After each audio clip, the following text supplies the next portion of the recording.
It's late at night, you're half asleep scrolling. You're not even really looking for anything in particular, but then you see it. And the price is so low. It's low enough that it feels like, just click it, buy it. You add it to cart, you check out, and you get that little dopamine hit. A day or two later, it's on your doorstep and you rip it open. Maybe you post to your story about it. And then somehow, a week later, it's crumpled up at the back of your closet. Now multiply that by millions of purchases every single day. And that's the thing, it's not just clothes, it's gadgets, it's home decor, kitchen items, all arriving faster and faster thanks to Amazon Prime, Temu, Shein. The speed and ease at the moment, they feel amazing because you're like, oh my God, I want this thing and I'm gonna have it tomorrow. And then when you get it, you're like, ooh. And then that's it. This isn't about shaming you. It's not about shaming me. We've all gotten really used to this being normal. What it's more about, pulling back the curtain so that we can all see what's actually happening because of our choices and because of the way that things are marketed to us online. See what it's really costing us. We're talking the waste, the human suffering, the environmental destruction, and honestly, our own happiness. Even though donating, yes, better than throwing in the trash. You imagine I'm donating these jeans and these are gonna go to somebody else that needs them. But the truth actually is that only 10 to 30% of donated items get resold locally. What actually happens is that the rest is bundled up and shipped overseas. In Chile's Atacama Desert, every year, about 39,000 tons of clothing arrive, and most of it is dumped. Piles as literally far as the eye can see, just sitting there because the desert is too dry for them to decompose. This is the part that they don't show you in the haul videos. This is the part that when people are showing you their favorite shirts from Amazon or their favorite clothes, they're not showing you this part. When you see people out there buying 40 dresses so they can do a try on so that you will buy them so they can return them, and then all of them are gonna end up in Chile. They're not showing you the end of the line. They're showing you the fun purchase, the cute try on, and that's it. Someone else's trash, someone else's problem. And that's the way a lot of people think. But if a lot of us didn't think this way, we could make a huge impact.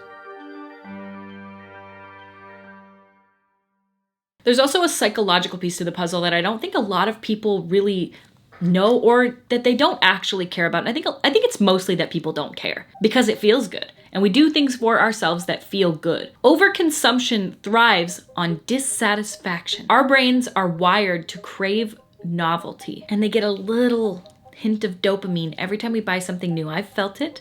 I even was talking to my friend about this about a month ago. I said, you know, it's weird. I like shopping, but not because I like the thing. I like the feeling of shopping itself. Apparently, dopamine spikes when we anticipate the purchase. And I think this is what I'm talking about here. This is why I like the shopping, but not after you own it. So you get that dopamine when you're like, ooh, I'm gonna buy it. Yeah. And then as soon as you bought it, you're like, now what? That's why the high fades so quickly. And then you're already on the hunt to the next thing. If you find yourself to be a serial shopper, that's what's happening to you. Just know that you're just a little dopamine and then a little bit of a crash. And then maybe even a little buyer's remorse. But social media makes this so much worse. And I think that because we are all bombarded with it all day long, and this is how people are making their income, you know what I mean? They go on their Instagram stories and then they tell you, this is the best thing you'll ever find. This is the best shirt you'll ever find. This is the best perfume you'll ever find. And then they link you to it and then they create their Amazon storefront. And I mean, come on, I understand. People gotta make money. They're not thinking about the long-term effects or don't care. So just know when you're constantly seeing people wearing new things, trendier things, la boo-boos, la foo-foos, you're gonna want it even when you didn't want it. That's why you see so many people being like, I thought la boo-boos were stupid, but now I think it's cool. It triggers our comparison. And then when we feel like, hey, I want that thing. I want to be like that. I want that. It triggers us into more buying. It's not just marketing anymore either. It's not just ads on TV. It's influencer hauls, lifestyle hauls, decor, new fall decor, all new Christmas decor, all new Easter decor, an unfreaking fathomable amount of ads disguised as recommendations. Okay, baby, they make commish. There was a time when shopping meant effort. You might have saved up for just one jacket. You might have saved up for months. Then you'd have to go to the store and try things on. Maybe even go home and think about it, come back the next day, maybe the next week. If it ripped, you fixed it. Brands aren't dropping collections seasonally like they used to. Now it's weekly, sometimes daily. Some, like Shein, will drop up to 10,000 styles in a singular day. Amazon is not only convenient, and all of us are guilty of using it, but it's also training us into a new way of shopping. We're expecting everything in 1 to 2 days. And if it's not here in that amount of time, oh, we're pissed. Saw a video on Instagram today of a gal talking about when you return an item, 25% of the returns that you send to like Amazon, they go into the landfill. Most of the time, these return centers are not for what you think they're for. It's not that you are sending your item back and they're fixing it up and then putting it back on the shelf to be resold. It's even seeing if it's worth their time to resell it. If it's not, into the trash it goes. So when we see like a $5 t-shirt, and honestly, I've seen some for less than $5. I've seen some for packs of 5 for $5. We've been conditioned to think like, oh my God, that's such a good deal. But the price tag is a lie, because the price, somebody somewhere is paying for the difference. And it's almost never the brand themselves, it's the garment workers. In places like Bangladesh, Cambodia, India, workers are paid as little as $2 to $4 per day to make clothes that will sell for even 20, 30, even 100 times what they're earning. The sad truth is that the workers can't even afford the very clothes that they're making. I think oftentimes it's really easy to forget that even that $5 shirt has a real cost. Unfortunately, we have all been subject to the convenience and travesty that is Amazon. They have truly revolutionized convenience. I mean, it is unbelievable how convenient it is, how quick it is for me to just pop on and grab something. It's here tomorrow. Sometimes it's here today. I'll be honest, I've used it too. Way too often. But its rise has come at a massive cost to small business, and I've seen this first and foremost in the town that I live in, and it is horrifying to see, because I know there are still malls out there and there are people that can still experience this, but at least where we live, they're gone. From 2005 to 2021, the number of independent retailers in the United States has dropped by about 65,000. And that's to 2021. And we all know what happened in 2020. Many small businesses went out. And brands like Amazon have absolutely taken over. A lot of small businesses simply could not compete with Amazon's shipping speeds, their pricing, and the scale at which they can operate. Amazon has a strategy, and that's that in the beginning, it's lose money. Lose money in the short term, so then they could undercut prices and then force their competitors out, and then quietly start to raise the prices once all the competitors are gone. It's Michael Scott Paper Company. Our prices are the only thing keeping us in business.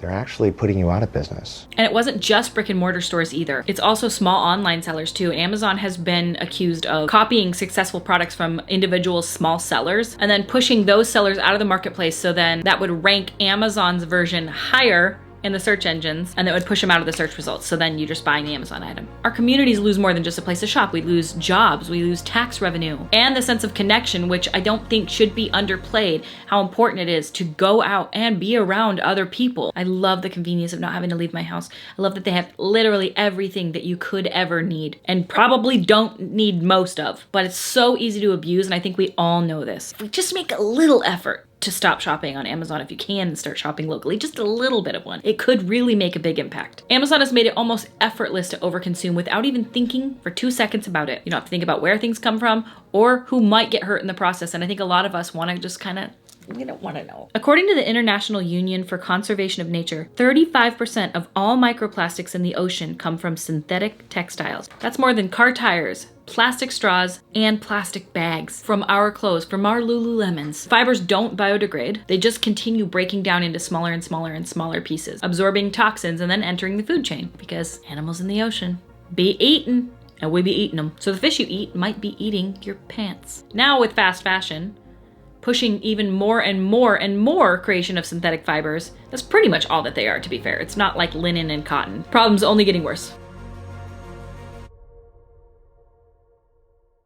You said all of this, now what? I don't want to stop buying stuff. First, we can shop less, obviously, but also shop better. So don't just buy 100 things and be like, I'm gonna return them later, or you don't return them later, or they just sit there in your closet and then they're filling up space and then they just end up in a landfill or they end up in the Chilean desert. You could try building a capsule wardrobe. So instead of just buying all the cutest, trendiest, and quickest things that you can find, buy pieces that are going to last, that you can mix and match and layer and keep. It's not about like torturing yourself or punishing yourself or not being able to buy anything ever. It's about also liberating yourself from the endless trend cycle, like this is the new thing, this is the new thing. And I understand that this one video is not gonna make the change that I wish it would in the world, but even if it makes one person just think for one more second about, do I need that thing?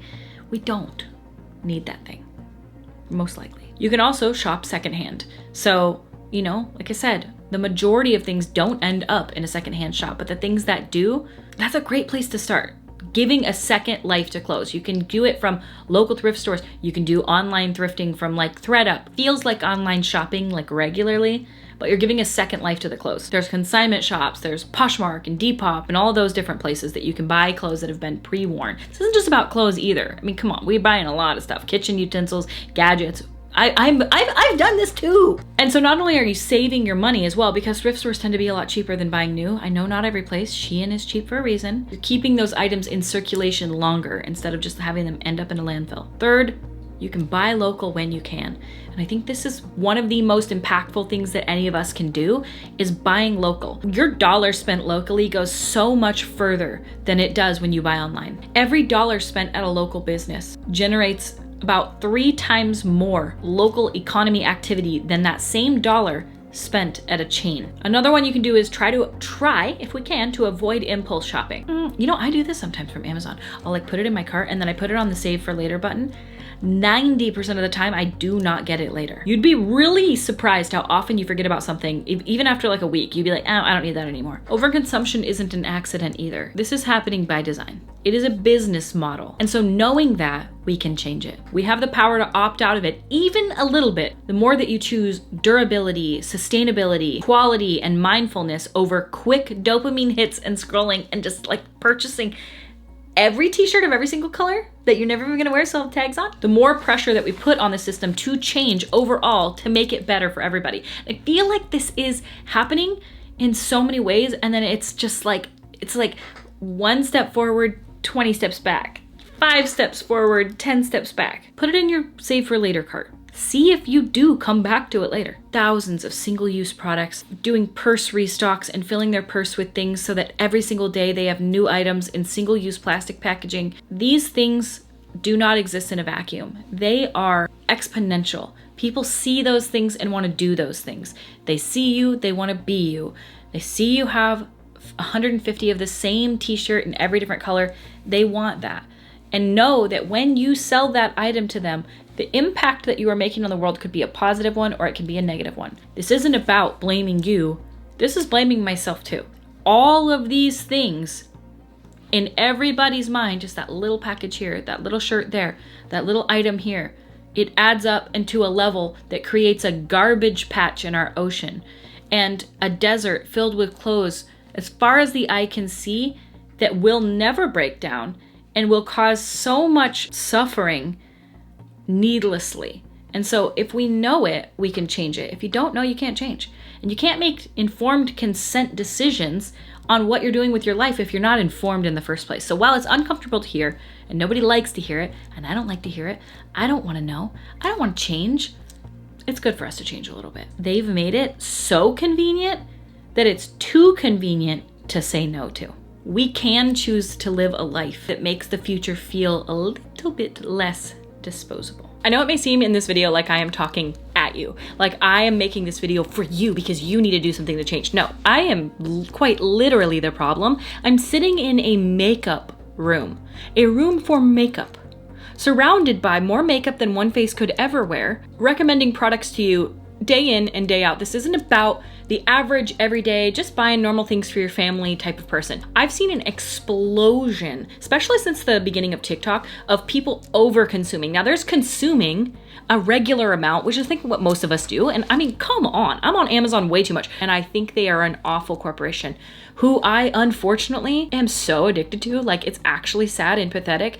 And I love shopping on Amazon. I hate that I love it and I want to change it. And I feel like I'm making this video for me. But there is a level of overconsumption that is taking over the internet. And that is watching people do like, oh, my purse restock. Every single day, a new hand sanitizer. They have a hand sanitizer drawer. They have a chapstick drawer. They have a lipstick drawer. They have a million little wet wipe cases, individual packs of wet wipes, 1,700 hair clips, rooms filled to the brim with single-use plastic. I know I am part of the problem. We are all part of the problem. This video is not to talk at you. This is to talk like, hey man, we have to change. I'm including myself in this heavily. Look, I'm a YouTuber. I'm a social media content creator. I am still gonna try makeup products. I am still going to use things. We all are. Like, obviously this video isn't gonna make that big of a difference, and this isn't me trying to be a hypocrite. This is me saying the information is here, we know it, and we still don't wanna know it. Like, we don't wanna change, but because we're not, it's causing a problem, and it's making young people feel like they have to buy all this stupid shit. It's making people feel like they have to buy Labubus. You don't need a Labubu, and like, if you like it, whatever. I'm not trying to shame you for liking Labubu, but do you like it? Or did they tell you you should like it? Do I need 80 perfumes? No. Do people need purse closets? No. But when you see somebody, Kylie Jenner, let's say, with 500 Birkins in all the different colors, it's making people feel like I need a purse closet. I'm not saying it's not fun. I get it. It's fun. It's cool. It's just like, it's part of it. But because it isn't just harmless, that's what I'm saying. If it was just like whatever, people just like to do what they like to do, it doesn't harm anyone, fine. But it does. And so I feel like that's going to be the time where we have to talk about it. So I don't want it to seem like I'm better than you. No, I'm literally I'm a complete overconsumer in so many ways in my life. I'm trying to make a change now. For the last few years at least, I do not overbuy makeup anymore. I'm using the stuff I have. I took myself off all the PR lists. I don't really get makeup in the mail anymore. I'm trying to do my best, reduce the amount of times I shop on Amazon, reduce the amount of times that I'm not shopping locally, or that I'm buying something new and then falling into it. Because like, you guys, the amount of times that I see like a new chopper and I'm like, oh, I need that new chopper. No, you don't. Use a knife. Use a knife, but I fall for it too, all the time. And that's the point. I hope you guys enjoy this video and that it was somewhat interesting to watch and that you learned something new today. I'm gonna have all the information that you guys need down in the description of this video if you wanted any of the sources that I used for the video. And I thank you guys so much for watching. I thank you for hanging out with me, and I will see you at my next video. Bye.